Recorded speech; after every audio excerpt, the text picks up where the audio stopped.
ওমানে অনুমতি ছাড়া কোনো ধরনের মিছিল, সমাবেশ এবং বিভিন্ন ধরনের গণজামায়াত সম্পূর্ণভাবে নিষিদ্ধ করা হয়েছে।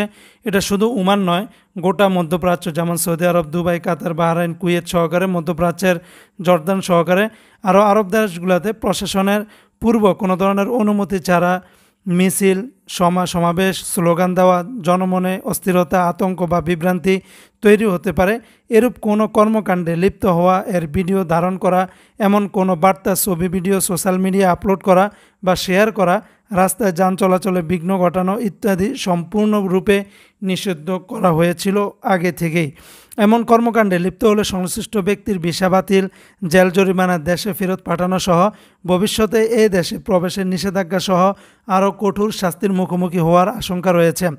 বাংলাদেশে সম্প্রতি সময়ে কোটা আন্দোলনের ইস্যুতে কোটা আন্দোলনকারী শিক্ষার্থীদের পক্ষে সংযুক্ত আরব আমিরাত দুবাইতে এবং সৌদি আরব, কুয়েত, কাতার, জর্দান সহ বেশ কয়েকটি দেশে 19শে জুলাই 2024 সাল রোজ শুক্রবারে প্রবাসী বাংলাদেশিরা মিছিল এবং সমাবেশ করেন।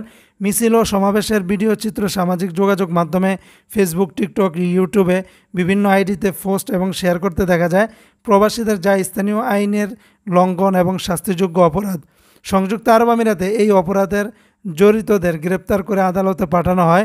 দেশটির আদালত 3 বাংলাদেশিকে যাবজ্জীবন এবং 54 বাংলাদেশিকে বিভিন্ন মেয়াদে সাজা প্রদান করেছে দেশটির আদালত। কাতারে নামজা অঞ্চলে রাস্তায় মিছিল ও সমাবেশ করতে দেখা যায় প্রবাসী বাংলাদেশিদের। এছাড়াও জর্দানে বাংলাদেশি নারী শ্রমিকদের কারখানা থেকে বের হয়ে রাস্তায় মিছিল করতে দেখা যায়। মধ্যপ্রাচ্যের দেশগুলোতে অবস্থিত বাংলাদেশ দূতাবাসের পক্ষ থেকে বিভিন্ন সময় প্রবাসীদের স্থানীয় আইন মেনে চলতে সচেতনমূলক বিজ্ঞপ্তি দেওয়া হয়।